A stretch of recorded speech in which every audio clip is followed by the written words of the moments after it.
Hey, all, welcome to the Common Good Podcast. Today is Fun Friday. We get to talk about economics, and today falls on July 23rd. So to all of you celebrating your anniversaries today, happy anniversary, including you, Shelley Pagitt. It's my anniversary today. We've been married 33 years, Shelley and I. Really, so I'm guessing other people probably got married on the 23rd of July and sometime when it was a Friday or Saturday. Or if you're one of those couples that got married on a Tuesday or Wednesday, that's always okay too. Doug Pagitt here in Minneapolis with our economist and modern monetary theory guru and mind bender when it comes to thinking about issues of our federal spending and how we run an economy in a country where we also control the currency. Fadhel Kaboub. And Fadhel, we've been talking about this over the last number of weeks. It has been fascinating for me. I've been pitching it to everyone I know. And without the skill of a deft economics professor like you, people give me that curious dog look when I say to them, the money that you pay in taxes doesn't actually pay for what the government spends. Taxes serve another purpose. And we can spend in this government as much as the federal government wants to spend because that's how the system is set up. And I get all excited. And man, they look at me as if I have totally lost my mind. Like, I'm pretty sure the next thing I'm going to say is, the legalization of all hallucinogenics, because I must be pushing for that too. They just talk, people are so conditioned to believe we tax people in this country, then that money gets put into an account, and out of that account does the federal government pay for all of its things. And when that account gets below zero, then we go borrow money from other people, including China. So then we put enough money in our account, and they think that's how it goes. And you have been so helpful in helping us to understand that might be true of the state government, local government, but not the federal government. So, can you give the quick overview again? And then it raises this big question. If taxes don't pay for what the federal government spends, why do we have them at all?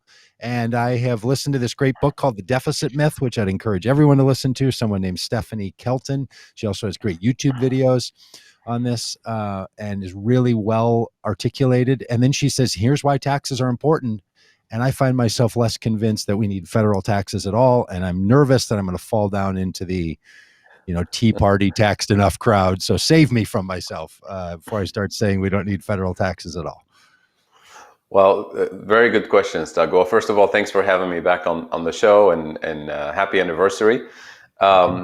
So on taxes and federal spending, it's actually so interesting that the more expertise we have over time, it seems like the less we know. And I'll tell you what I mean by that.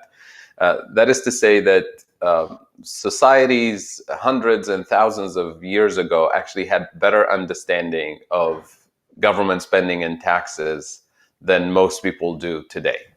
And a great anthropologist by the name of David Graeber, a few years ago, maybe 2005, 2006, put together a book in which he summarized everything the field of archaeology and anthropology has discovered about the history and origins of money and how monetary systems were established in different societies around the world. And it's so interesting that none of those societies and all the evidence that we have from archaeological and anthropological research and physical evidence, none of those stories actually matches the story about the origins of money that economists have studied in textbooks, and generations of policymakers and average citizens have learned from economists. So I'll tell you the full story.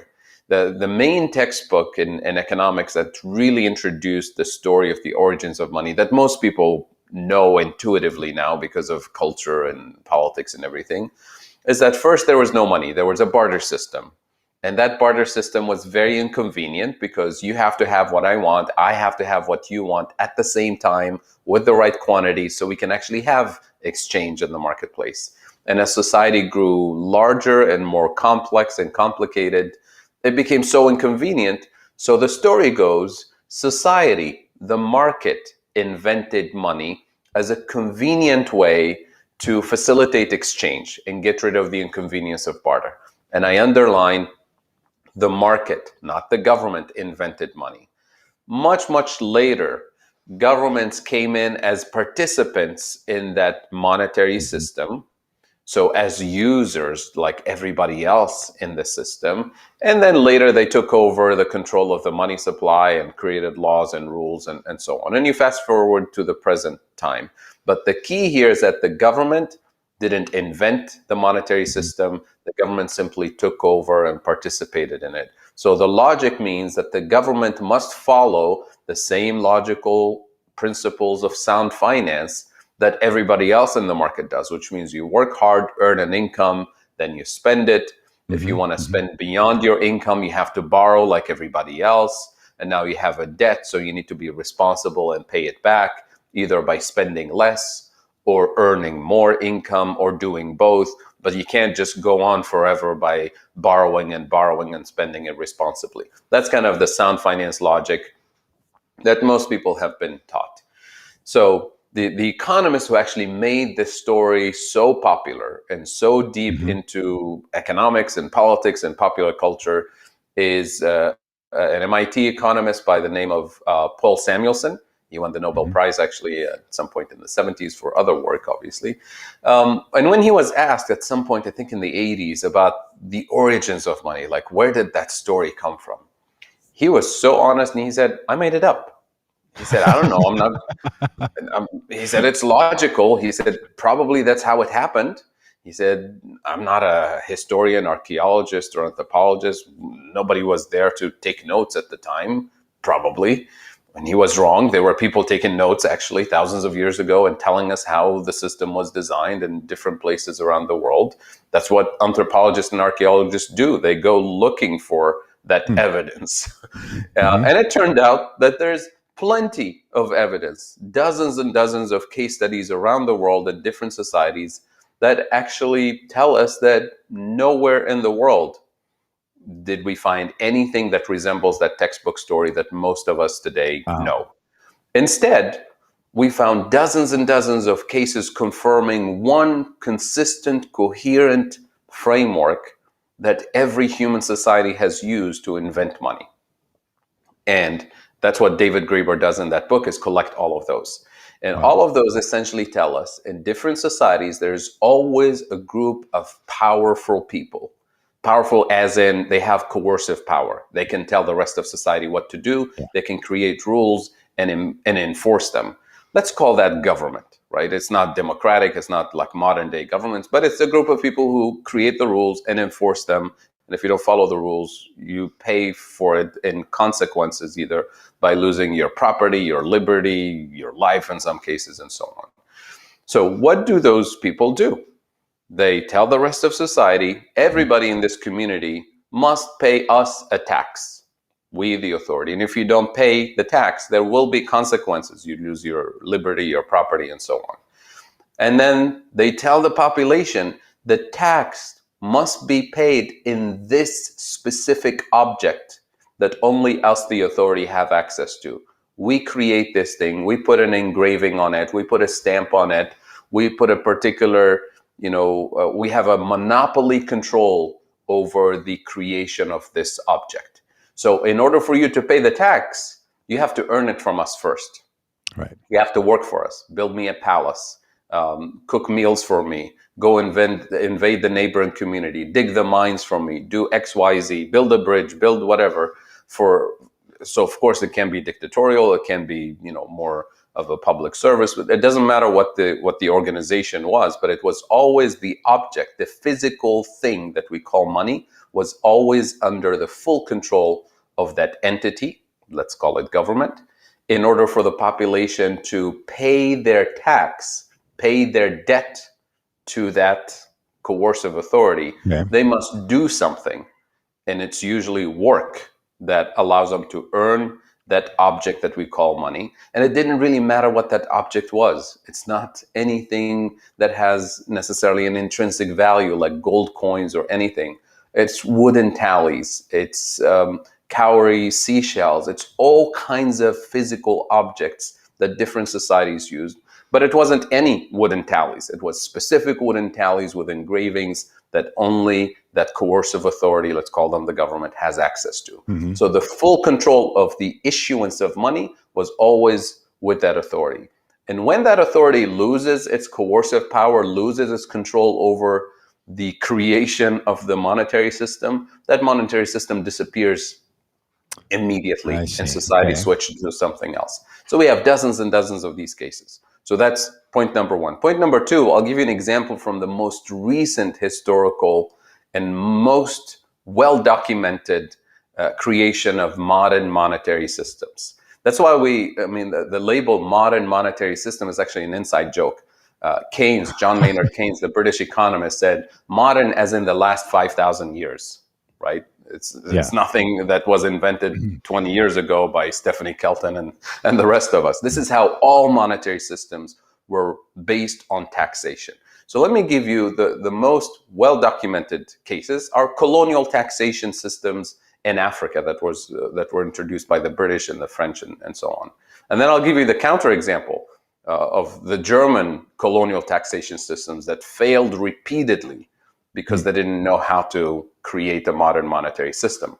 So the British would show up to a certain part of Africa that has its own people, who's been there for generations, has its own economy, monetary system, and they say, okay, we're the authority now. Here's what we're going to do. You, the local population, you have to pay us, the colonial authority, a tax.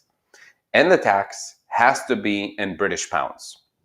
Local population doesn't know British pounds. What's this thing called British pound? What if we don't pay you? Say, oh, if you don't pay us, you're going to lose your land. You're going to lose your property, your liberty. There will be consequences. So the population will say, well, how do we pay you this tax so you can go away and leave us alone? I said, well, glad you asked. To pay the tax, you need to get a hold of these things we call British pounds, and we have them. You don't. So they say, well, how can we earn those British pounds? Say, oh, glad you asked. We're looking for people to dig the mines. We're looking for people to do XYZ work for the colonial authority to extract resources and so on. We're happy to hire you. We'll pay you a wage. And at the end of the year, you pay the tax and off you go. You're free to go. You don't have to lose your liberty or your property. So all of a sudden, you have a critical mass of the population willing to switch away from their subsistence work and their native economy and serve the colonial authority by building, digging mines and building physical infrastructure for the colonial authority. Now, think of this, and this is very well documented in all colonial examples. Think of that very first year of introducing the colonial monetary system. Is there any way for the population to pay a tax on day one in order to allow the colonial authority to spend? It's illogical. The money doesn't exist in the system. So the government, by logic, must spend first and then tax later in the year. So that is always true. The issuer of the currency has to spend money into existence first, then collect it in taxes. So that's so you're saying if they didn't force them to use, in this case, the British pound, then the British pound would never be accepted and become the dominant currency. So not only accepted, it will be worthless, right? Remember, for the native population, they have their economy, their subsistence. A British pound is worthless, right? Whether it's a piece of paper, whether it's a coin, it has no meaning. The local population doesn't need it, but all of a sudden a tax is imposed, and now it's worth your time to go dig the mines for 60 hours a week, or how many other hours they ask you to do the work. Now it's worth your hard labor to invest, right? So that the currency has value. You're basically saying taxation is what gives currency value from the perspective of both the user and the government. And we've known this for centuries. In every society where the authority loses its capacity to enforce and impose taxations, the thing that they call money in that society becomes worthless, and people switch to something else that they feel more, that they trust more So, and feel has value. I've been thinking about this idea that it's the way that the government makes sure that you get busy and engage with that particular currency, regardless Right. of where it is. In the United States, it would be the dollar. But why couldn't the government Hmm. say, any government anywhere, say, hey, we're going to set up a new set of rules, and you all have to exchange with one another using the British pound or the US dollar or the little wooden chip. Sure. Why Yeah. why does the government have to take in the dollars? Why Hmm. does the government have to be the recipient of the payment? Why can't you find another way to make sure that the dollar Sure. is used or the currency is used? Sure. And here in the United States, now that that's the Yeah. laws, there's lots of laws that tell you can only use US currency to buy stuff Hmm. short or outside of taxes. Uh, Sure. You don't, it's actually unnecessary. You can introduce those laws, but it's unnecessary. And I'll give you, again, from the same African colonial taxation example, why that is unnecessary. So the British authority actually imposed the tax on the male head of household, every male head of household. So it was hmm, also a gender biased. It actually created a gender hierarchy in the yeah, economy. Um, so the British authority didn't say every person must work for the British authority and dig the mines for us. So the fishermen continued being fishermen, the carpenters continued being carpenters. Only a relatively small portion of the population worked directly for the British authority to build the resources and dig the mines and so on. But now those miners, they're spending all of their time working the mines and getting paid in British pounds. They need to buy bread, they need to buy fish, they need to buy other things from the market. But that fisherman who doesn't have any access to British pounds also must pay the tax at the end of the year in British pounds. Otherwise, they lose their boat and their house and everything else. So now the fisherman is willing to sell their output to the local population, and they will say, "Oh, we'll only take British pounds because that's what I need to settle my taxes with the colonial authority." The carpenters the same, and the farmers the same. So now all of a sudden, everybody is willing to accept what used to be a worthless currency prior to the arrival of the colonial authority. Now they're willing to accept it at stable value because they too needed to pay the tax, which means the parallel for our society today, we don't need to have the entire population working for the US government in order for the dollar to be stable. right. The only thing is imposing the tax, and now we get to the distribution or the burden of that tax. Does it have to be on everybody? Does it Yeah, have to be equal on everybody? What's the purpose of taxation? Well, point number one, the purpose of taxation in the colonial system and in our system is literally not to fund government spending, because we just said government spending came first, completely independently of taxation. So now, what is the appropriate level of taxation, and where should the burden of taxation be imposed the yeah, most? Well, think of that very first year of the colonial taxation system. Is there any way for the colonial authority to say spend in that first year £100 million? That's money that's been spent in the local economy, and then at the end of the year say the tax is going to be 110 because we want to have a government budget surplus because we're yeah, fiscally responsible. It's impossible, physically impossible, yeah. logically impossible. Because there wouldn't be Now 110 million there, pounds around there isn't, to get, yeah, exactly. So, point number two, or question number two, is there any way for that colonial authority to balance its budget and be fiscally responsible, right? Balance the books like everybody else, which means go to the population and say, oh, we paid you 100 million pounds collectively. We want all of that money back to balance our budget. So the tax rate is 100%. It's possible, but it's going to end up in a rebellion, and that's the end of the colonial presence, right? It's going to be a massacre, right? Because the population will not accept working hard the whole year and then losing everything they have, right? yes, So, and the British authority knows this. The colonial authorities around the world know this. You can't tax 100%. So right, you of tax course, what yeah, you think is sufficient and accepted by the population, And it's something like maybe 20%, 30%. Well, it varies from place to place, which means the colonial authority spent 100 million and collected 30 million in taxes at the end of the year. So it has a deficit of 70 million pounds. Where did that money go? What's the meaning of the deficit for that colonial authority? Like literally, where's the money?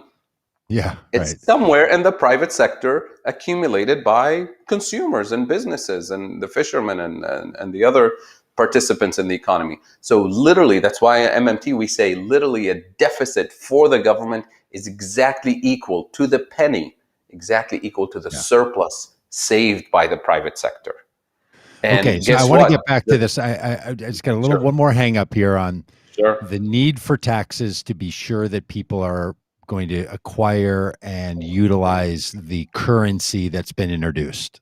I think do I Mhm. have that right? That's a primary Absolutely, primary absolutely. argument. Um, that seems like that needs to happen when you're starting an economy. Almost Mhm. like I was starting this little leaf blower that I have, and it's one of the old ones that still burns, fuel. So I have to push the primer and turn on the Sure, choke and pump a lot of fuel in there while I pull it 6 or 7 times and try not to hurt my mhm. shoulder. Sure, Then once it gets going, I turn off all that, and it's only now going to run the amount of fuel that it needs to keep the engine running.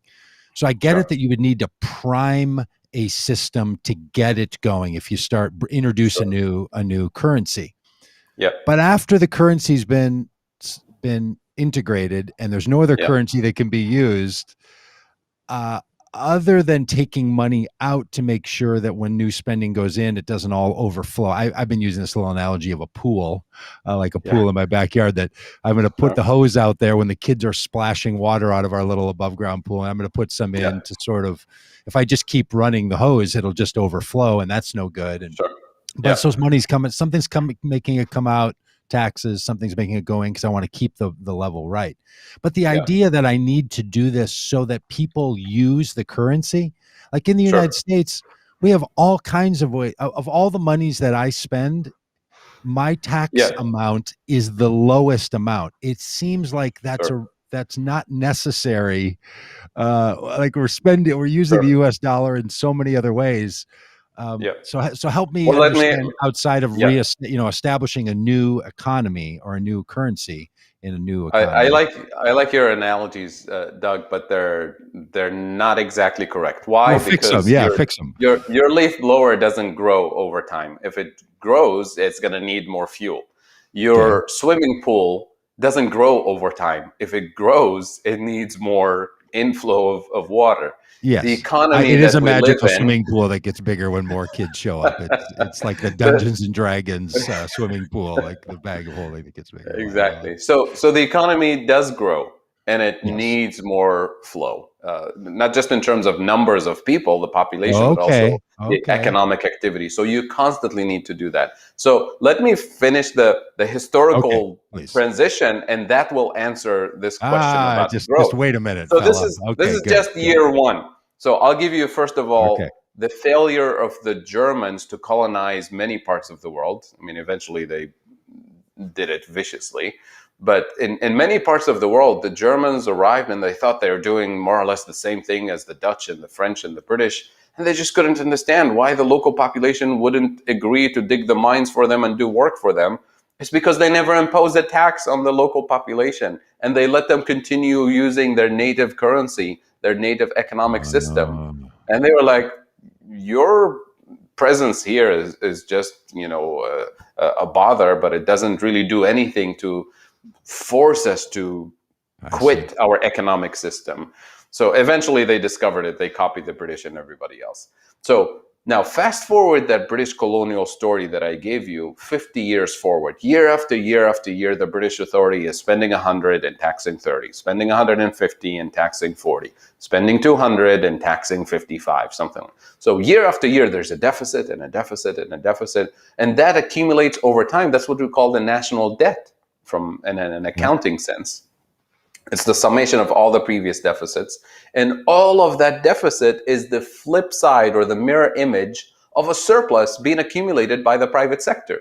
Now, of course, the private sector, not equally. Some people are getting wealthier, some people are still struggling and everything. So the issue of distribution, we can talk about it later in terms of who is actually sucking most of that wealth. It could be just the elites, or it could be, that's a separate issue we can discuss. But the point is, after 50 years of doing this deficit after deficit after deficit, the British authority could, in year 50 or year 51, say, you know what, this year we're going to spend 300 million pounds and we want to balance the budget. We will collect 300 million pounds in taxes. It is possible, but that means that the private sector is going to have to dig in its net savings collectively and pay the taxes. And it's possible. And there won't be a rebellion necessarily.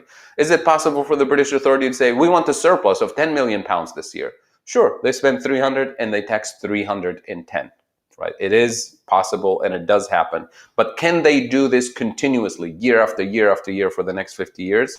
No, they can't. Which is why in every human society we know of, in every currently country in the modern era that we have data for, you find all countries running deficits. Occasionally they go into a surplus mode for a year, 2, maybe 3 years back to back, and then back to deficits, which is the norm, the default position. That is the function and the role of the government, is to be the issuer of the currency, to allow the private sector to accumulate wealth and to grow. And if I come in as a candidate for president, let's say, in this country, and I tell you, vote for me, I'm going to go to DC and I'm going to fix this, I'm going to turn this massive government deficit into a surplus, because that's the responsible thing that you and I do at home, and we need to do this at the federal level. Translate that with the logic that I just explained. They're saying, vote for me, and I'll make sure the federal government has a surplus, and you, the private sector, have a deficit. You start losing some of those savings. Of course, nobody will vote for you if you say that. But that's the problem of the fallacies that we repeat. Yep. And this is incredibly helpful, I think, because people, again, who on the government side of the ledger, they can say it's a deficit. In other words, we've spent more than we took in. But the other way the same thing would be to call it in a private sector surplus. So we could have the big sign that that adds up in down in Manhattan and tells us what the federal deficit is, the growing federal deficit. That could also say the private sector surplus, like the money that you have that just came from nowhere.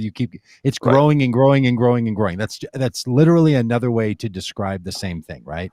That one side you could say from the consumer or from the private sector side, it's a surplus. From the government side, it's a deficit, and that's okay because the government creates deficits. But because taxes don't go to spend, they only go to deficits.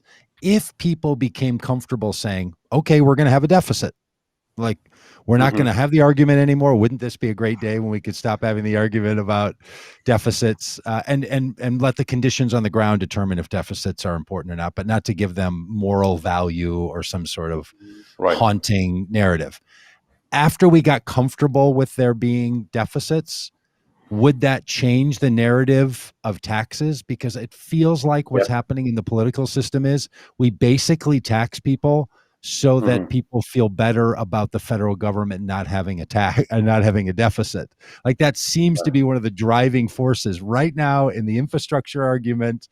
The reason Joe Manchin and Kirsten Sinema won't go along with this big spending thing is because they don't want there to be a deficit. Would we think differently? Should we think differently about taxes? Like, are taxes being utilized in our society mostly because they fulfill a story that's not accurate about how money moves? Or are you comfortable saying, no, our taxes are about right?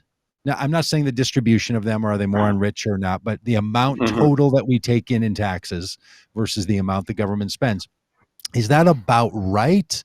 And we just need to re-narrate what's going on with that money? Or is the taxes and the spending amounts, are those off, and we could fix those with a better explanation of how the fiscal policy actually works? Very good question. So now, if we settle that question, that taxes, are not there to fund government spending, so we decouple the spending and taxation at the federal level, then we can have an honest discussion about what are taxes for. Well, we talked about why taxes are important to establish the monetary system and Yep. stabilize the value of the currency. That's an important function, but it doesn't mean everybody has to pay it. It doesn't mean everybody has to pay it at an equal level. So now, taxing excessive wealth to reduce the power and influence of the oligarchs might be an important function for a democracy. If we as a democratic society say nobody should have this much influence in politics because they have so much wealth, then that's a good reason to tax. If we as a democratic society say we have this extreme level of inequality and that is counterproductive in a democracy, in a society, then yeah, we should tax excessive wealth out of existence to reduce that level of inequality. That's a good reason, but it's not because we need the money to pay for anything or we need their permission to pay for things. If we say taxing speculation on Wall Street is actually a good thing for the economy, to stabilize the economy, then that's a good reason to tax speculation. If we say we want to tax pollution to discourage extractions of fossil fuels and burning and saving the planet, that's a good reason in and of itself. It doesn't have anything to do with funding anything. So those are, if we say as a society we don't want gambling and we want to tax gambling and casinos, sure, if that's our priority as a society, that's a good reason to do it. Taxing smoking and drinking and whatever, different societies will have different priorities, but those have nothing to do with funding the programs that we want to have as a prosperous society. And now all of a sudden, the whole process of legislative process in Washington, D.C. becomes very different, because right now the discussion is we're going to spend based on what we can afford financially, not based on the real needs of society and the economy. So we end up obsessing with the thing that we call the deficit, which I just explained is a meaningless number in the bigger scheme of things. And we lose sight of the real deficits that matter the most. Deficits of infrastructure, deficits in education, deficits in clean water, in clean air, deficits in jobs, deficits in quality of life. All of those things, we shove them under the rug. We pretend they don't exist. And we say, well, we need to focus on this deficit, otherwise the whole system will collapse. And MMT just shifts the conversation. Yeah, it does, and it's a Copernican-like shift, right? If you think about how people thought about science, other sciences, and like the shift in thinking that the sun is the center of our universe and things are rotating around the sun rather than the Earth being the center. Like that shift that we've all become comfortable with, but we know how much that changed the viewpoint of the world. Understanding that the federal government in any federal system where where they run the currency generates the money is so different than, and we'll put up a quote here from Margaret Thatcher that Stephanie Kelton uses significantly in her book, and I think it's really helpful. Margaret Thatcher in 1983 says, "The state has no source of money other than the money people earn themselves. If the state wishes to spend more, it can only do so by borrowing your savings or taxing you more. There's no such thing as public money. There's only taxpayer money." That's what she says. Right. Now that is just so consistent across the system, and it feels like, to borrow this metaphor, saying the Earth is the center of the universe and the sun's rotating around the Earth. Exactly. And you're saying, no, it's the other way, and there is public money, and it's this level of shift that feels like it really it's really a big, because until someone kind of makes that huge leap in their mind, it feels like, and as Mike put in the questions here, does this mean that the government's running a Ponzi scheme, or because we still fundamentally believe that the government needs our money to spend it, and you're saying no, we need it for other purposes, of which other purposes include how we behave. So this behavioral thing, like not just we want you to go to work or not go to work, but we're going to make sure taxes are out there in case you behave in ways that we think are bad for the public good, and then we'll make you pay extra to do that, and maybe maybe the economy won't make you pay extra, but the government will. So if you want to tax something, or you want to buy a house, or you want to earn a whole lot of money, we're just going to make sure.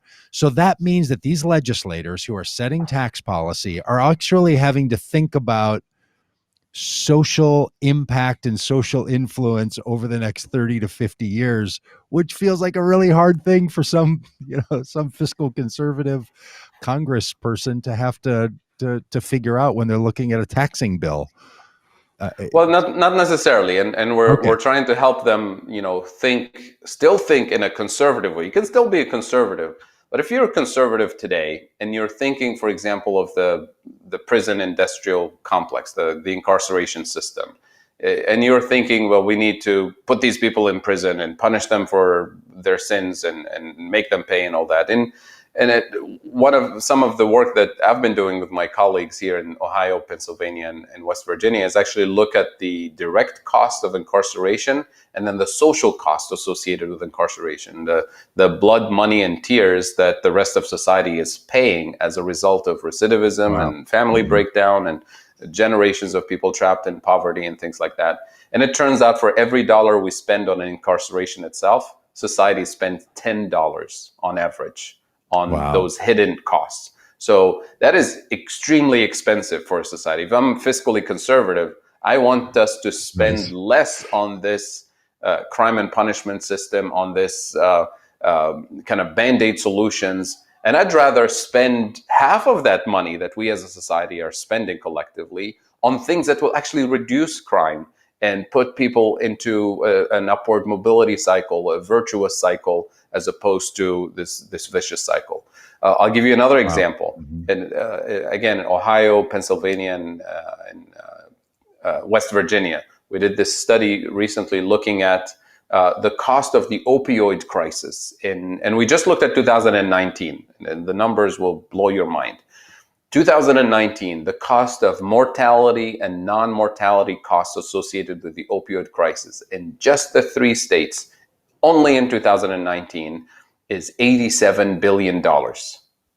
Now, you've probably watched the news this week and you heard that the pharmaceutical companies are feeling really bad about what they did, and they're paying the whole country 25 or $26 billion to let them walk away with a slap on the wrist. And I just said, just the 3 states in 2019 alone, the cost of the opioid crisis is $87 billion. Now, if I'm conservative, I want to tell you, let's spend the money the right way to get rid of the root causes of the opioid crisis. Let's tax and regulate these criminals out of existence so we can save so much money and so much pain to society. But what are we doing? Our legislators are saying, well, yes, please, thank you. Give us those $25 billion because we need that money to put in place rehabilitation centers to help people who struggle with addiction and things like that. Yeah. But sure enough, go on, keep doing what you're doing. We'll never bother you again. Thank you for the $25 billion.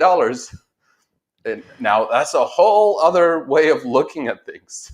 Who's in charge here? Is it the legislators? I get you. Yeah. That is so helpful. Wow. And those are incredible numbers. We should talk more about that in the future too here, because it's so incredible. Now, in a situation like that, using modern monetary theory to think about it, it would be best, and this is what they've done with the punitive, you've made the point, the important point, not punitive enough for what the pharmaceutical companies made off of the opioid crisis and then what they're paying in these fines. Essentially, it's better to pay those fines from Purdue Pharma or anyone else. It's better if they pay them to the states rather than the federal government, because if they pay them to the federal government, that pulls the money out of the system. Do I have this right? And if they pay it to the states, it redistributes the money that came from the citizens, went to the pharmaceutical company, and now goes back in, because the state governments, local governments, and individual citizens are in a closed system where we can only spend the amount of money that exists in the system as it currently goes. Any new money has to come from the federal government. So it's always better that's what makes me wonder, shouldn't we only pay taxes to the state and local governments so the money stays in rather than plucking it Sure. back out?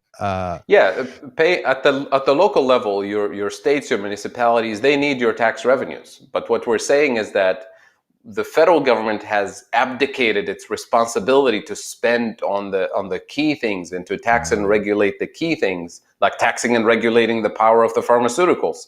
That's not the responsibility of my municipality. That's the federal government's job, right?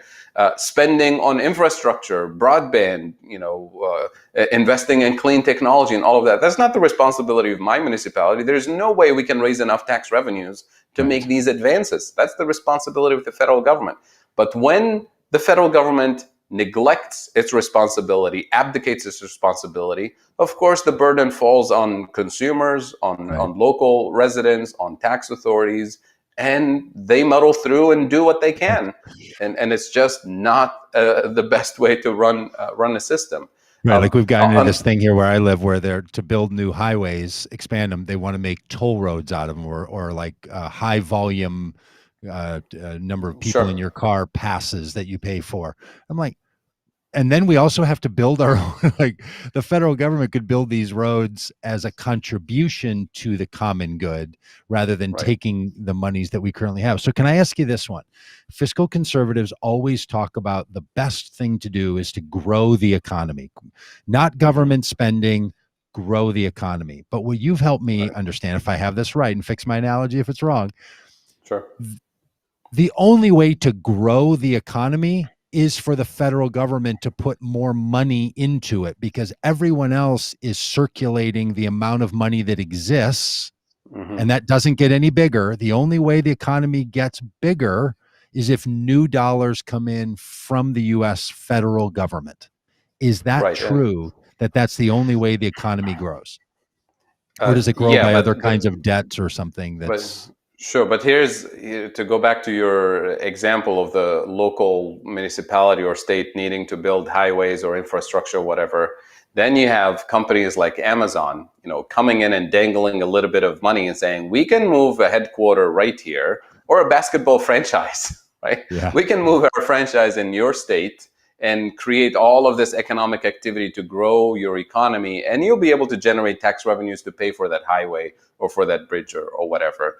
But to do that, we'd like you to give us all the benefits of low taxes and subsidies and build the arena for us for free and all of that, and don't tax our executives. And if you don't do that, we're going to move to the next door state and let them have all of that good stuff. And that becomes the race to the bottom at the local level, because your local municipality or state has no choice, because the responsibility of the federal government has been abdicated and has left them kind of fending for themselves.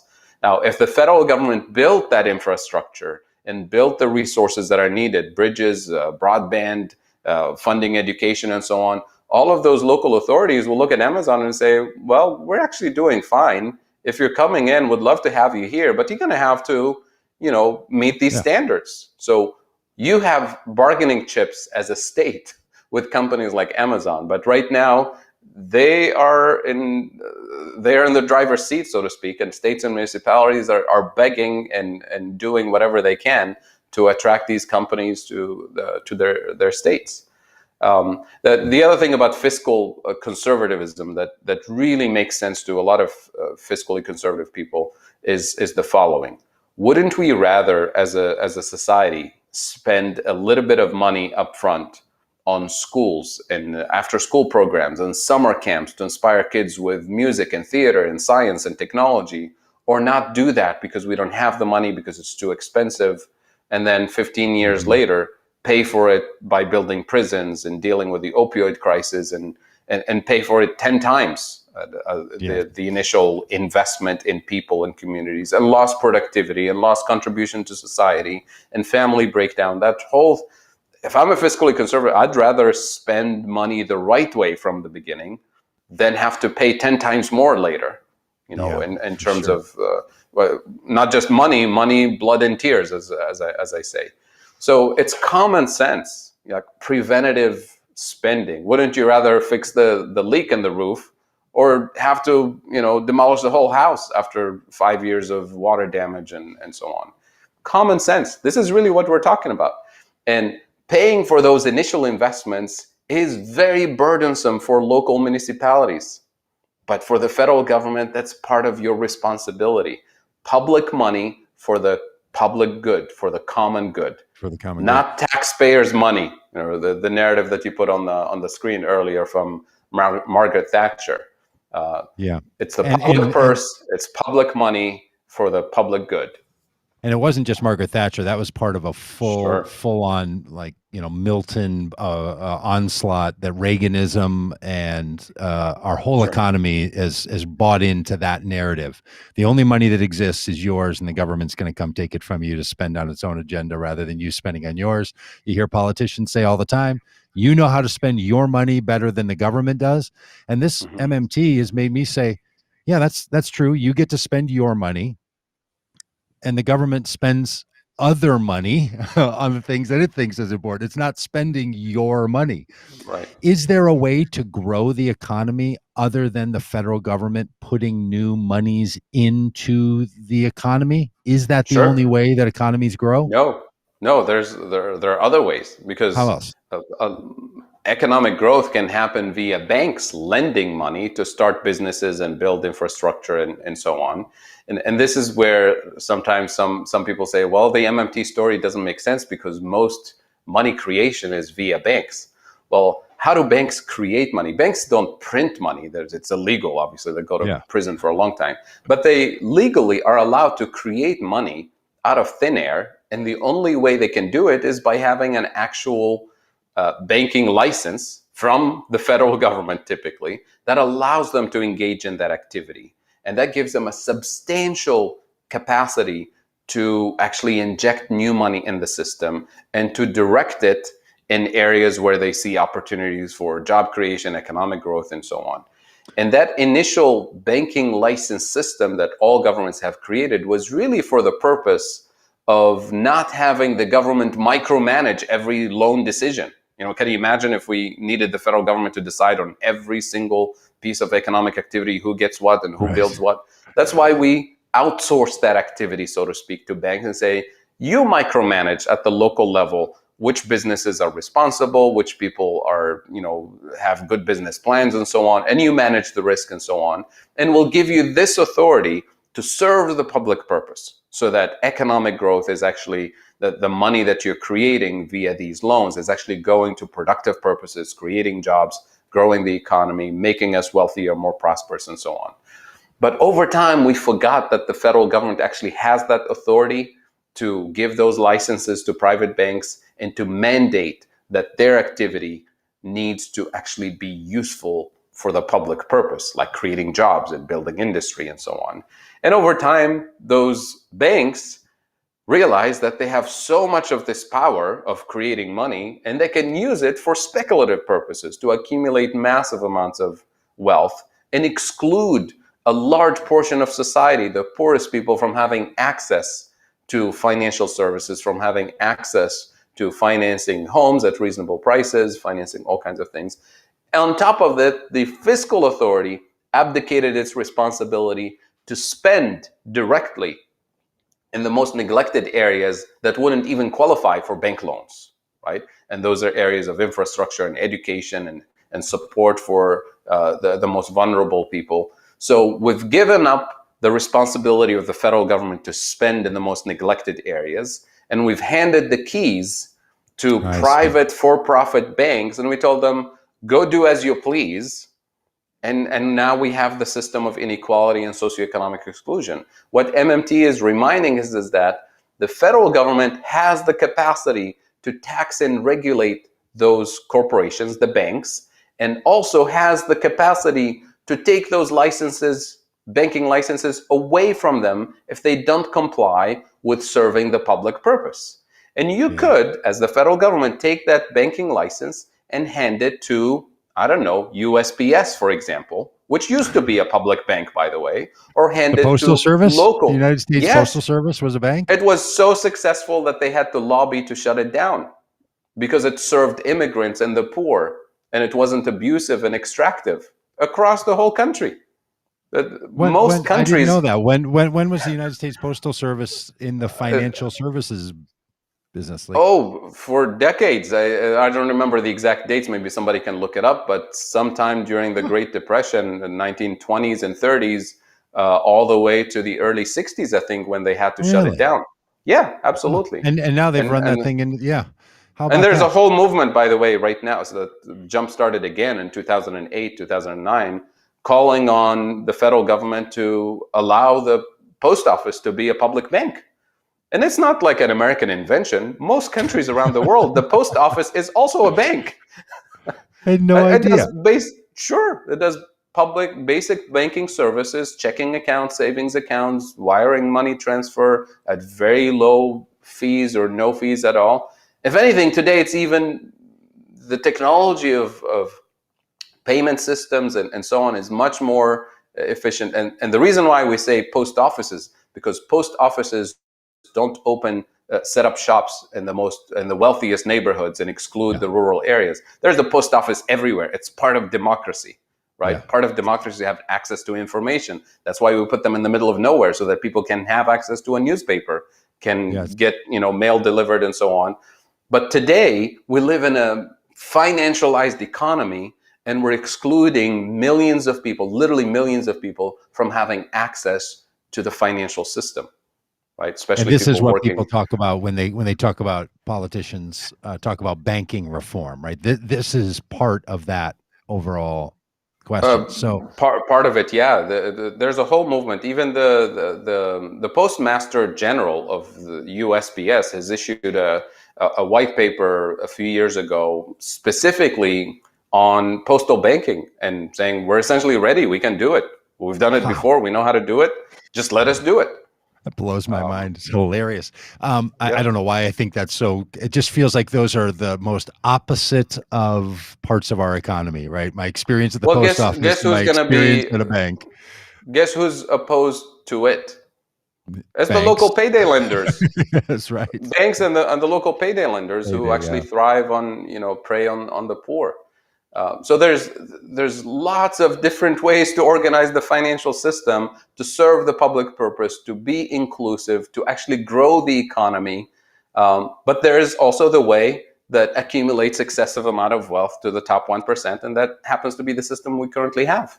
Wow. But it doesn't have to be that way.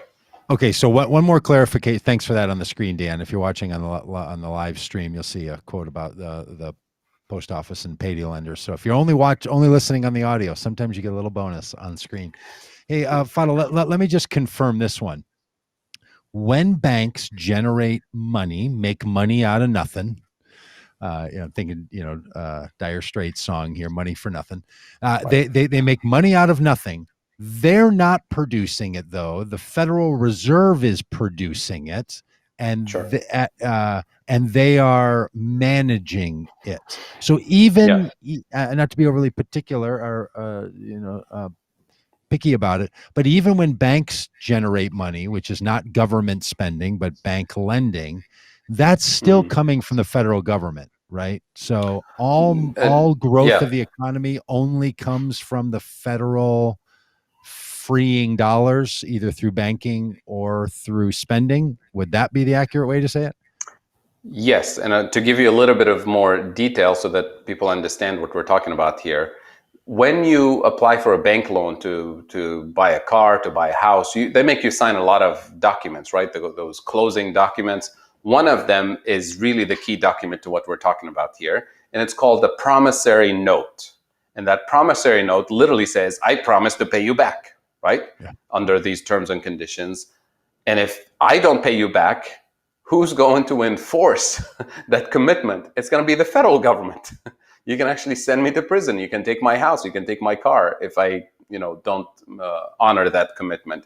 That promissory note. Let's say I bought a house for $200,000. The bank, from an accounting standpoint, is going to do the following.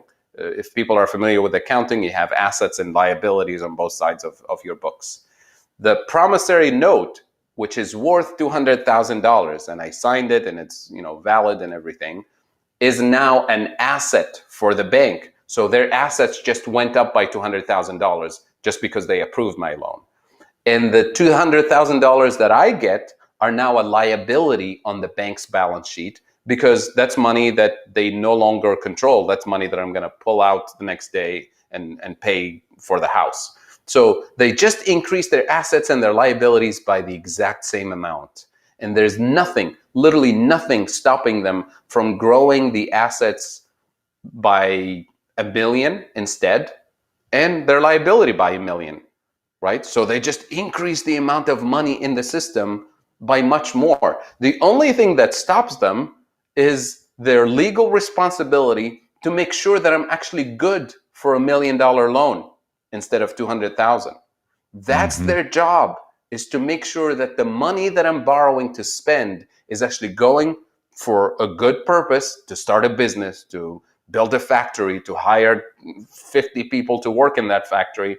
If that's my business plan and they say you're good for it, it looks like solid business plans, you have a market strategy for it, they'll give me $10 million to build a factory. And that's good for the public purpose.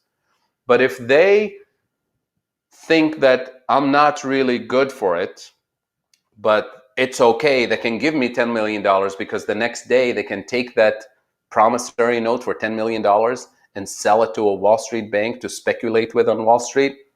They can do that legally. They've done that, right? This is how we got into 2008. And now all of a sudden, we're building a very fragile financial system because they didn't do their job, because they wanted to collect commissions and fees, and they wanted to pass on those bad contracts to somebody else, and they wanted somebody else to take on the losses after 3 or 4 or 5 years. And then everybody in society pays the consequences for that speculative behavior.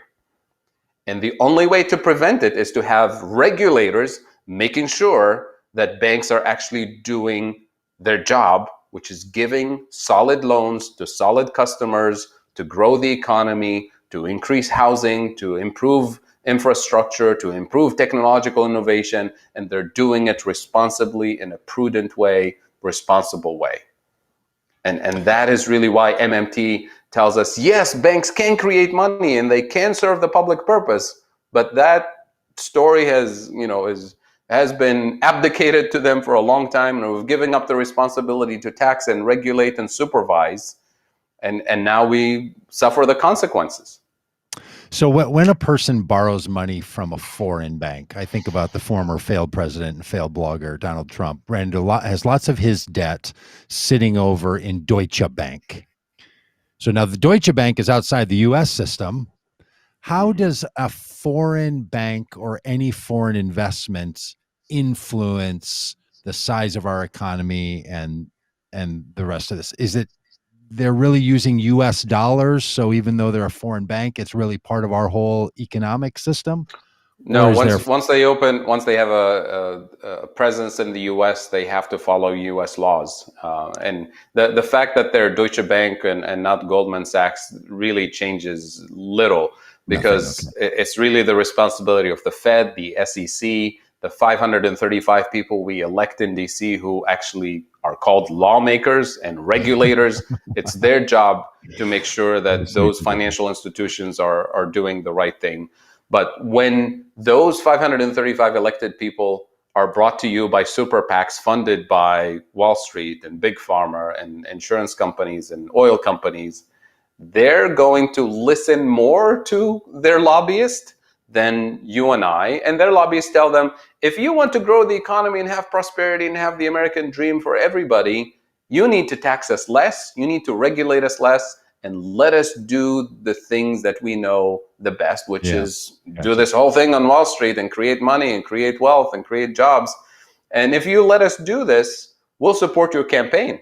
And if you don't, it looks like there's another candidate, getting ready to challenge you in the next election. We'll support them, because they know what's best for the American economy is what's best for Wall Street, for big oil, for big pharma. And that narrative, apparently, for what's best for Wall Street, what deregulation and so on, has been bought and consumed by a huge portion of the public, and bought into this whole narrative that the government is the problem, that the market is the solution, and we need to get the government out of the way. And that's really what we're. So really, what the Biden administration or people that are pushing for infrastructure spending should say is, hey, we want to spend $1 trillion, and then we want to spend $3 trillion in order to build the assets of private industry, because the federal government spending only happens inside the economy, right? Like the federal government doesn't spend its own money on itself. Everyone who gets Mhm. hired is inside the economy. So that what we call a Sure. deficit spending is also building, adding over 10 years, 3 or 4 or 5 trillion dollars, which is an amazing amount of money into the system. So Hmm. now the system has more money. Why do politicians not talk about it like that? Like, we want to put $3 trillion of assets into the American economy. Why do they keep saying it's worth it to spend, to do deficit spending, because we get a good bridge out of it or we get broadband? Like, why Sure. don't they say you're going to get broadband and you're going to get all this money in the Sure. as assets in the economy that we all use? Like, what is it that keeps people who are Yeah. supposed to Yeah. know this stuff from talking like that? I think because they either don't understand what we just talked about in the last hour, or understand it and feel like if they break the cycle of kind of the dominant narrative, that they'll be punished for it. But as we discussed last time, this is changing. I mean, Congressman John Yarmouth of Yeah. Kentucky, last month or a month and a half ago, his interview on C-SPAN, he broke that whole narrative, destroyed it, and said, "Well, this is how we pay for things at the federal government," and answered all the questions about the debt and the deficit and China and interest rates and inflation, and he did it beautifully. Yeah. There's no reason for other representatives and senators to stick with the old narrative that's been counterproductive Yeah. and really dangerous when it comes to our economic stability, climate crisis, inequality crisis, socioeconomic exclusion crisis. All of these things are manageable, affordable, within reach. We know how to address them. The main thing that's blocking us is this belief that we don't have money to pay for these things. Yeah, and so when Margaret Thatcher said, Ronald Reagan repeated, all the Miltonite, economists followed, believing there is no public money. There's only taxpayer money. Why doesn't someone get out and say, there's only public money? When it first comes in, the only place it comes from is like, what? I just, and maybe that's Yeah. something that all of us are doing now with this conversation and others, is Right. just to like literally say, that's not true. That's like saying the sun revolves around the earth. Just not true. And Yeah. go at it very directly. Yeah, I mean, I blame economists, followed by the media and politicians, for perpetuating these ideas, and you've probably seen quite a bit of this this last week when two oligarchs decided to fly into outer space, and the whole media coverage around it is that, wow, the future and technology and innovation, and thank you for doing this and for leading us into the future of space tourism and everything. And we're like, guys, do you realize that we went to the moon 50 years ago Yes. with Much public further. money?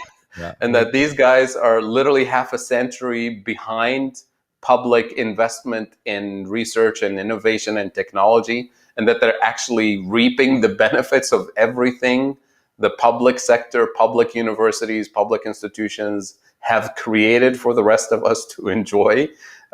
Somehow nobody challenged the narrative that they're the leaders, that they're the future, when they're literally 50 years behind the Yeah. rest of the That's right. public sector. Yeah. The So only that doesn't help. So then pushback it was, feeds the whole narrative that we right, need their we need leadership rich and their people. money Yeah. and their wealth to have even more of this great technological innovation. But then the people who oppose it, they say, well, we need their money. We need to tax their money and their wealth so that workers can have better wages and healthcare and so on, which is Yes. also a false narrative, Right. because you can tax all their wealth away today and we wouldn't be even close to having all the things that society needs. So we still need public investment beyond taxing all the excessive wealth that these guys have. and that requires spending more money from the federal government side than we're going to take out in taxes Yeah, in this imaginary ever-growing sure. swimming pool. Hey, we always talk about Yeah, but I should say we should tax them out of existence, right? Not because we need their money or their permission, you just think they're but they're they're because bad of for their power society. and Yeah. influence and all of that, right? Yeah, and that's why like we used to have a graduated tax in this country that once you reached a certain level, your tax rate would jump up to 50%, 60%. So we even started the nonprofit 80%. Yeah, category back in the 30s and 40s and basically said we're going to either tax you and take it from you, or you can invest it through nonprofit charitable giving, and created an entire sure, category, which has not really served the common good as well as we all think it is. There's lots of stuff about this that we can talk about, and we sure. probably should talk about in the future, because for people to not think about, I'm just going to sort of toot the horn of economists, to not think about economics and how this system works prevents you from having any other conversation about politics, because it always, federal politics especially, because it always comes back to the House of Representatives has the checkbook and it drives the agenda. And then we fall into this trap of people trying to say, how are we going to pay for it? And watching Biden and the other politicians come out and say, we have to have pay fors, instead of saying, hey, we're really worried that we're going to overheat the economy by putting too much money in it. So how are we going to, what's the relief valve to let out some of the pressure of all this Mhm. money going in? We're going to have to take some money out. Instead, they talk about it like, how are we going to pay for it? And Right. that is just, it's become, and you've made me a more frustrated person, my friend Fadhel, because now I've got this thing to be frustrated about. I'm like, that's not actually how it works. But even the language of the most progressive people in our government are saying things like, I'm happy Yeah. with the pay fors, Right. as Right. opposed to I want to make sure that we don't put this much money straight in the economy. So if we need to put new money in, we have to take old money out. Now that's the way I'm Right. thinking about it. I know we've gone 10 minutes over our promised time here, but I feel like taxation is taking old money out and federal spending is putting new money in. I don't know if that's how you think about it or if that's a fair way to think about it, but in my mind, that works well. That money that's already pooling up in the economy is no longer helping, comes out. And in other words, you take money away from somebody that has $1 million in their bank account, taxes, and you put new money into the person who's going to build that bridge. That's keeping the engine moving. We're taking the old out and putting the new in. And, this is ever expanding, of course. Is that a fair way to think about it? Yeah, as long as you're thinking of it in separate ways, not that the recycling is needed in order to Needed. fund the other thing. Absolutely. Yeah. Yeah. Just trying Um, to, we didn't get to inflation yet, but the big worry is around, like, people, it seems like every time I hear someone say, I'm worried about all the government spending because I'm worried about inflation, then I sure. think maybe they really know what we've been talking about here today. And they're just keeping all the rest of this because they really are worried that it's going to overheat the economy. And the only reason you'd be concerned about inflation is because you understand the things we've been talking about, right? That you give people way too much money and then the price of everything goes up and it can go crazy and prices just start to skyrocket, not because there's not enough product, but because there's too much capacity to spend on a product. Is that Uh, right? Is that why inflation so works? so inflation can happen for two reasons. One is when we run out of productive capacity and we still want to buy more and build Yeah. more. That causes prices to go up. The good news is that productive capacity is producible. We can build more, we can train more doctors, more engineers, we can produce more energy, and so on. And that creates millions of jobs. The other source of inflation is really the tricky one, which is when you have key players who can raise prices simply because they can. And that's too much corporate power, or regulators are not enforcing antitrust laws or don't even have antitrust laws for particular industries. And that type of inflation risk can't be eliminated by spending less. It can only be eliminated by taxing and regulating their market power out of existence, by democratizing the market, making it more competitive. And that's the job of the federal government. That's why we have antitrust laws. That's why we have taxation. That's why we have regulation of abusive pricing behavior and monopolies and oligopolies and all that. Mm. And again, that role has been abdicated by the elected officials because of the super PACs and the lobbyists who tell them, don't regulate us, don't tax us because you need us and you need our money. It's like Yeah. a hijacking situation. They hijack the economy and they tell the government what to do when the roles should be reversed. The lawmakers in a democracy are elected to do the right thing for the public purpose. And unfortunately, the majority of the time, they don't. Yep. Well, this has been so helpful. Thank you again. It's crucial to people understanding how our economy works, because that's how our world works and that's how our politics work. And it's just so incredibly helpful. Fadhel Kaboub, PhD, as we like to say around here, knows about all these things, and professor and chief explainer of all these things. Thank you, my Thank friend. you very much. Thank you for having me. Hey, friends, we'll talk to you next week.